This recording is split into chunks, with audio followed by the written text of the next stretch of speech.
오늘은 인생에 꼭 필요한 주 재료라는 제목으로 하나님의 말씀 나누려고 합니다. 여러분, 모든 것을 갖추었어도요, 단 하나가 빠지면 완성되지 않듯이 조각 하나, 재료 하나가 미치는 영향력은 사실 대단합니다. 김치찌개를 아무리 잘 끓여도 돼지고기나 참치가 들어가야 찌개가 완성이 됩니다. 그리고 다진 마늘을 넣고 안 넣고의 차이가 맛을 좌우하기도 하죠. 그리고 그 무엇보다 국물의 완성은 쇠고기 다시다입니다. 우리 아내는 음식에 조미료를 잘 넣지 않으려고 하지만 저는 항상 이렇게 말합니다. 맛있게 먹다가 천국 가고 싶다고. 여튼 김치찌개 하나에 넣는 음식 재료도요, 다 각자의 역할이 있습니다. 잘 익은 김치, 돼지고기, 다진 마늘, 다시다 중에 그 어느 것 하나도 빠지면 안 됩니다. 그러면 김치찌개는 완성되지 않습니다. 그러나 그 중에서도 중요한 역할을 하는 재료가 있죠. 그것을 주 재료라고 할 수 있을 텐데, 여러분, 김치찌개에 아무리 좋은 재료가 들어가도요, 김치가 빠지면 어떤 일이 있어도 김치찌개는 완성이 될 수 없습니다. 또한 된장찌개에 된장이 빠지면 하늘이 두 쪽이 나도 된장찌개는 된장찌개라고 불릴 수 없습니다. 너무 당연한 말이죠. 우리의 인생에도요, 이 주 재료와 같은 지혜가 필요한데, 그건 하나님이 주신 지혜로 살 때만 가능한 일입니다. 하나님이 주신 지혜 없이 살아가면 우리의 인생은 완벽해 보이지만 결국에 가서는 힘없이 무너지는 모래성이 되고 맙니다. 자, 오늘 말씀에 보면요, 압살롬은 아히도벨에게 이스라엘 백성들이 자신에게 복종할 방책을 내놓으라라고 명령합니다. 우리 PPT를 넘겨주시면 좋을 것 같은데요. 우리 20절의 말씀을 우리 함께 읽겠습니다. 20절 말씀 시작. 압살롬이 아히도벨에게 이르되 너는 어떻게 행할 계략을. 아멘.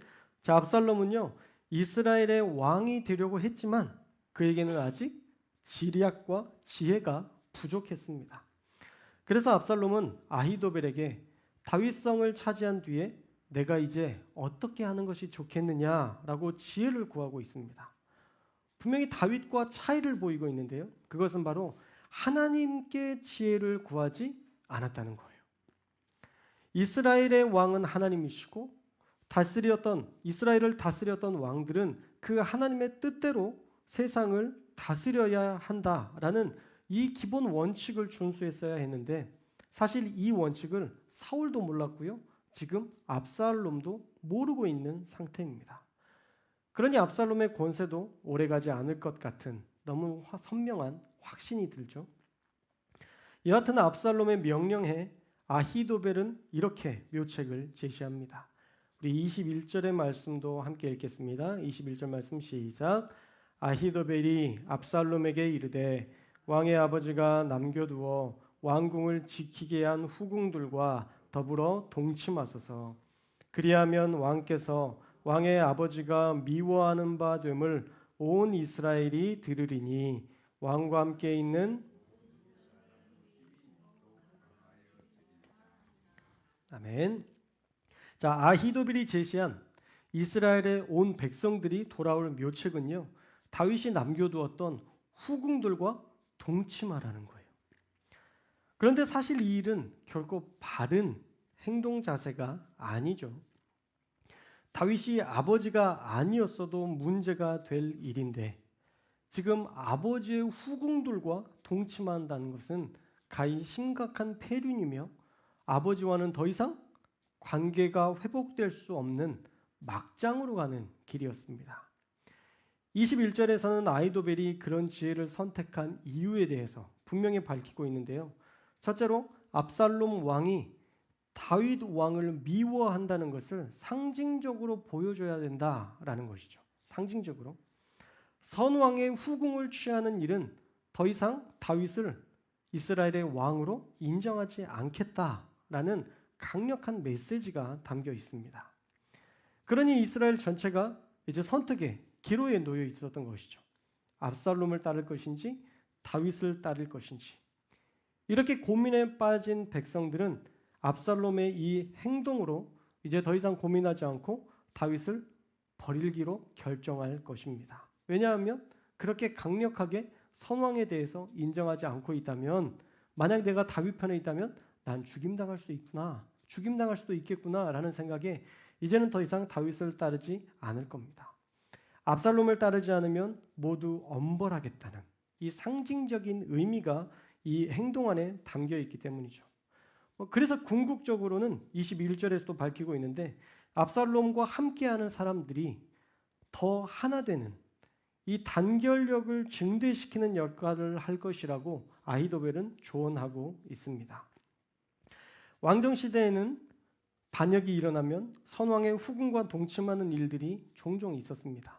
사실 타락한 이방 문화이긴 한데요, 두 가지 의미를 가지고 있었습니다. 하나는 내가 먼저 있었던 왕보다 더 강한 자다라는 것을 상징적으로 보여주시는 것이고요, 그 선왕의 아내를 내가 취할 만큼 나의 능력은 강력하다라는 것을 보여주는 의미가 있었죠. 또 하나는 선왕의 먼저 있었던 왕의 인격을 능멸하고 새로운 왕권의 정통성을 세우는 기반이 되기도 했습니다. 후궁들은 이제 더 이상 이전의 왕의 후궁이 아니라 현재 권력을 잡은 나의 아내들, 나의 후궁들이다라는 것이죠. 그러나 분명한 것은요, 레위기에서는 이런 일들에 대해서 하나님은 금지하고 있었다라는 겁니다. 더욱이 아버지의 아내를 취하는 것은요, 절대적으로 금기시했습니다. 레위기 18장 8절과 신명기 22장 30절에 보면요, 아버지의 아내의 하체를 범하지 말라라고 경고하고 있습니다. 이런 문제를 일으킨다면 어떤 엄벌을 내릴 것이느냐라는 것이 후반부에 나오는데, 가나안 거민들을 토해냈던 것처럼 나도 너희를 토해낼 것이다 라는 무서운 경고를 하십니다. 아히도벨은 압살롬이 아버지의 후궁을 취하면 21절 말씀처럼 온 이스라엘이 듣고 왕과 함께 있는 모든 사람의 힘이, 압살롬의 세력이 더욱 강해질 것이라고 믿었지만 틀렸습니다. 하나님은 정확히 반대로 말씀하십니다.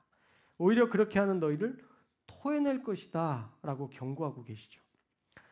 압살롬과 아히도벨에게 한 가지 빠진 인생의 주 재료가 있는데, 그건 바로 하나님의 지혜였습니다.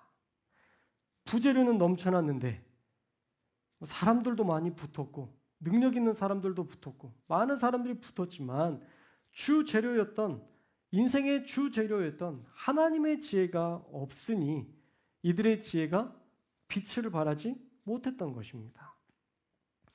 하나님의 지혜가 부족했던 그들의 지혜는 오히려 하나님께 토해냄을 당하게 될 것입니다. 안타깝게도 아무도 압살롬과 아히도벨의 폭주를 막지 못했다는 거예요. 그래서 22절 말씀에 보시면요, 압살롬이 옥상에 장막을 치고 아버지의 후궁들과 대낮에 동침하게 됩니다. 그런데 이 모습은 사실 다윗의 모습을 비춰주고 있어요. 행복하게 잘 살고 있는 우리아와 밧세바 사이에 들어가서 한 가정을 파탄냈던 다윗. 지금 압살롬의 죄도 크지만 다윗의 죄도 사실 가늠하기 어려울 정도로 컸었기 때문에 나단 선지자가 예언했던 대로 너는 몰래 여인을 범했지만 너의 아내들은 백주에 대낮에 모두가 알 때 동침하게 될 것이다 라는 사무엘하 12장 11절의 예언 그대로 오늘 말씀에서 이루어지게 되었던 것입니다. 놀라운 것은요, 이 모든 계획을 짰던 사람이 누구였냐면 아히도벨이었다는 거예요. 아히도벨이 어떤 사람이었다고 이야기 드렸죠? 밧세바의 할아버지. 밧세바의 할아버지였습니다. 밧세바로 시작된 다윗의 실수를 밧세바의 조부가 마무리하고 있는, 다윗의 실수에 치명적인 고통을 안기는 장면으로 오늘 말씀이 마무리되고 있는 것입니다. 결국 다윗의 실수는 가장 번성할 때, 가장 왕성한 활동을 하고 있을 때에 그가 기도하지 않았다는 거예요. 자신의 본능대로 밧세바와 우리아를 처리한 것이고, 압살롬 역시도 기도하지 않고 반역을 시작했던 것. 분명히 하나님 앞에 기도하면 반역하지 말아라 라고 말씀하셨을 텐데, 반역을 자기가 하고 싶어서 힘을 키우고 반역을 했던 것, 기도하지 않고 반역을 시작한 것이 문제였고요. 아히도벨도 기도하지 않고 그냥 자기가 가진 이 전략적인 데이터를 가지고 이런 일을 모사했던 것, 자신의 지혜를 마치 하나님의 지혜로 여겼던 것들이 문제였다라는 것입니다. 우리 23절의 말씀도 함께 읽겠습니다. 23절 시작. 그때에 아히도벨이 베푸는 계략은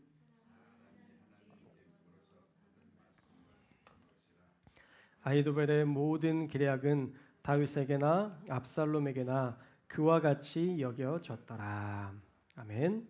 자, 아히도벨의 계략을 사람이 하나님께 물어서 받은 말씀, 즉 예언자의 말처럼, 제사장들의 말처럼 여겼다는 거예요. 쉽게 풀어서 말하면요, 아히도벨의 말을 하나님의 말씀으로 받았다는 겁니다.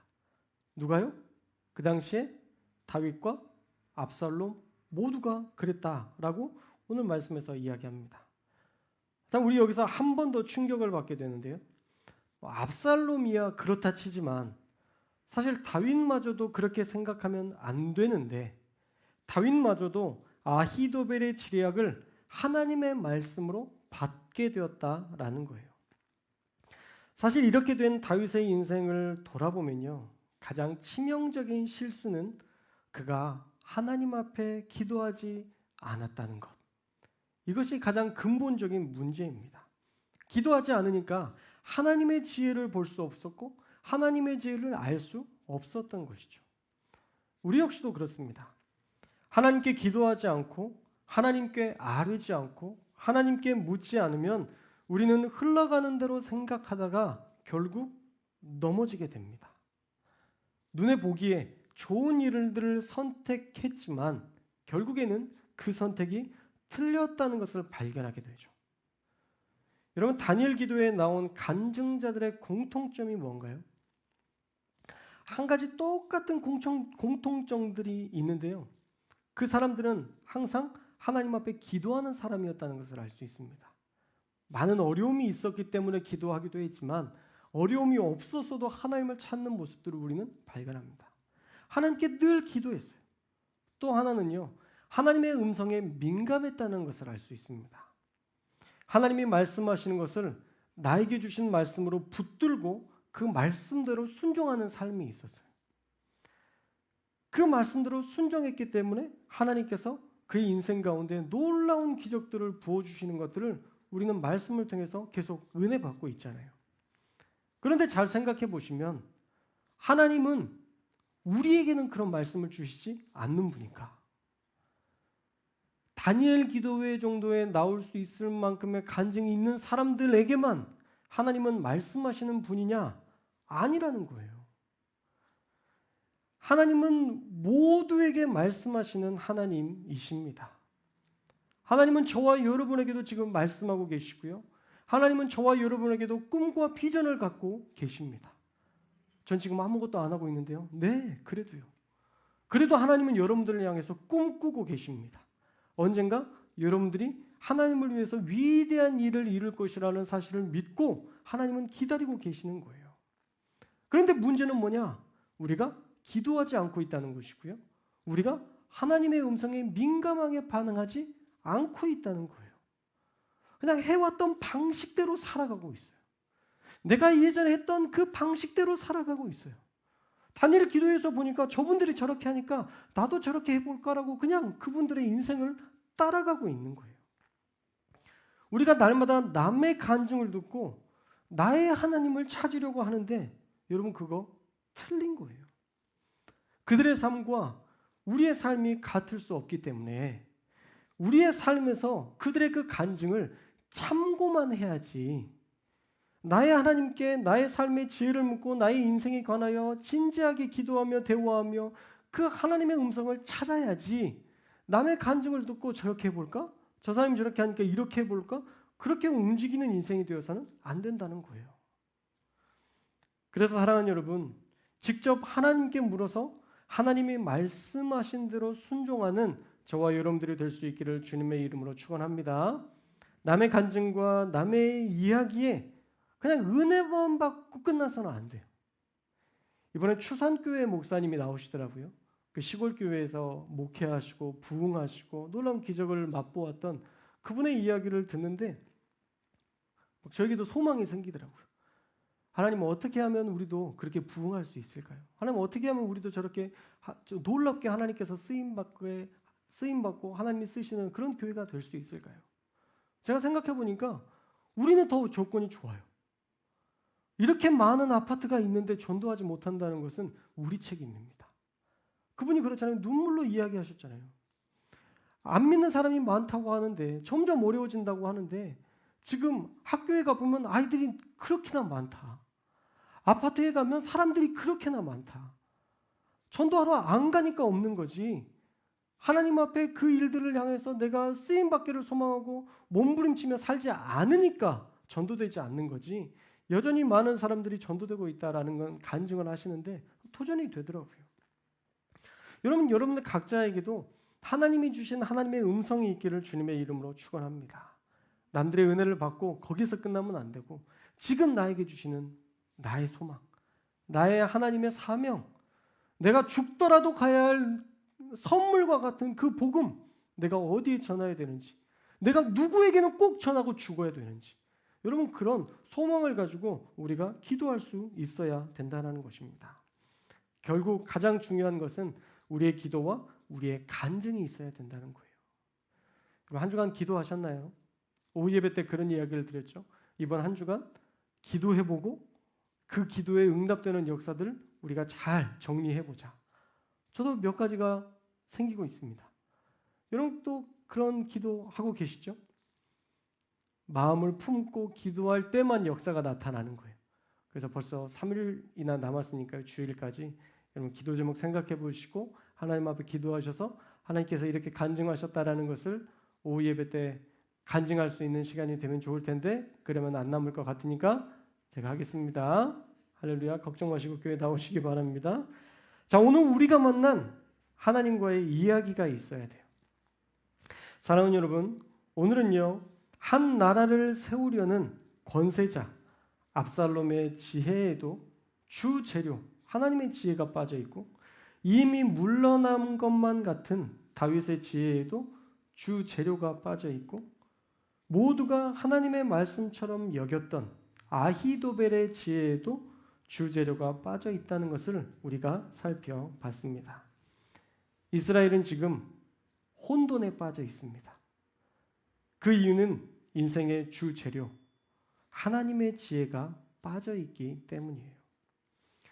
우리 인생의 부재료가 아무리 화려해도 우리 인생의 주 재료인 하나님의 지혜가 없으면 그 인생은 압살롬처럼 한순간에 무너지고 아히도벨처럼 스스로 인생을 마감하는 비참한 인생이 되고 마는 것입니다. 결국 다윗도 그렇게 주 재료를 놓쳐서 아들에게 도망치는 신세가 되고 말았잖아요. 그러나 다행인 것은 다윗은 끝까지 놓치지는 않았다는 거예요. 인생의 주 재료가 무엇인지 압살롬의 반역을 통해서 다시 한번 발견할 수 있었기 때문에 그는 이 광야를 다시 살아내며 하나님의 지혜, 하나님께 기도하며 하나님과 함께 살았던 날들을 회복해 갑니다. 오늘 말씀처럼 우리도 하나님의 지혜 없이 살고 있지는 않은지 우리의 인생을 돌아볼 수 있기를 주님의 이름으로 축원합니다. 너무 바쁘게 사는데 하나님 없는 주재료 빠진 인생은 아닌지 우리의 인생을 다시 한번 반성하며 돌이키며 살 수 있었으면 좋겠습니다. 기도하지 않고 하나님의 음성을 듣지 않고 살아간다면 결국 넘어지고 무너지는 인생이 될 수 있다는 것을 기억하셔서 오늘 하루 그리고 우리의 평생에 날마다 하나님으로 가득 채우는 인생 될 수 있기를 주님의 이름으로 축원합니다. 김치찌개에 김치가 빠지면 안 되듯이, 된장찌개에 된장이 빠지면 안 되듯이 우리의 인생에도 하나님이 빠지면 아무것도 아니라는 사실을 날마다 기억하셔서 하나님과 동행하는 저와 여러분 다 되시기를 주님의 이름으로 축원합니다. 기도하겠습니다. 거룩하신 아버지 하나님, 압살롬이 권력을 잡았고 아히도벨이 모사로서 엄청난 힘과 능력을 발휘할 것처럼 우리는 말씀을 통해서 보았지만 결국 그들의 인생에 하나님의 지혜가 없으니, 기도가 없으니 결국 무너지는 것을 오늘 말씀을 통해서 우리는 다시 한번 돌아보게 됩니다. 다윗같이 하나님께 붙들린 바 된 사람들도 기도하지 않으면, 하나님의 지혜를 구하지 않으면 그렇게 무너질 수 있다는 것을 오늘 말씀을 통해서 살펴보고 있사오니, 하나님 우리 가운데에도 다시 한번 우리 인생을 되돌리며 하나님 주 재료 되신, 우리의 전부 되신 하나님을 멀리하는 인생 되지 않도록, 다 갖춘 것 같지만 하나님이 없는 인생이 되지 않도록 날마다 우리를 붙들어 주시고 우리를 주장하여 주시어서 하나님이 날마다 하나님의 뜻대로 살아가는, 하나님을 높이며 간증하는, 하나님께만 영광 돌리는 우리 성도교회 다 될 수 있도록 주님 역사하여 주옵소서. 오늘 말씀 잘 기억하게 하셔서 우리 인생 가운데 우리가 얼마나 하나님과 동행하는지 날마다 돌아보게 하시고, 우리 인생 가운데 하나님이 없으면 안 된다는 사실을 날마다 떠올리며 기도하며 하나님의 지혜로 살아가는 우리 성도교회 다 될 수 있도록 주님 역사하여 주옵소서. 날마다 하나님께서 우리와 동행하여 주시어서 인생에 꼭 필요한 하나님의 지혜를 가지고 살아갈 수 있도록, 기도할 수 있도록, 또한 하나님 앞에 날마다 놀라운 하나님의 역사를 간증할 수 있도록 우리를 붙들어 주옵소서. 함께 하시기를 소망하며 예수님의 이름으로 기도합니다. 아멘. 축도로 예배를 마치겠습니다. 이제는 우리 주 예수 그리스도의 은혜와 하나님 아버지의 무한하신 사랑과 성령님의 교통하심이 오늘 말씀을 듣고 인생의 주 재료로서 우리가 하나님의 지혜를 가지고 살아가기로 다짐하며 하나님 앞에 기도하며 살기로 결단하는 우리 사랑하는 모든 성도들 머리머리 위에 이제부터 영원토록 주의 영이 함께 하시기를 간절히 축원하옵나이다. 아멘. 우리 들은 말씀 기억하시면서 하나님 앞에 기도할 때에 하나님, 우리의 인생 가운데 하나님이 빠지지 않도록, 하나님 없이 살지 않도록 함께해 주시고 날마다 기도하며 하나님으로 가득 찬 인생 될 수 있도록 붙들어 주옵소서. 우리 주여 한번 부르시고 하나님 앞에 기도하겠습니다.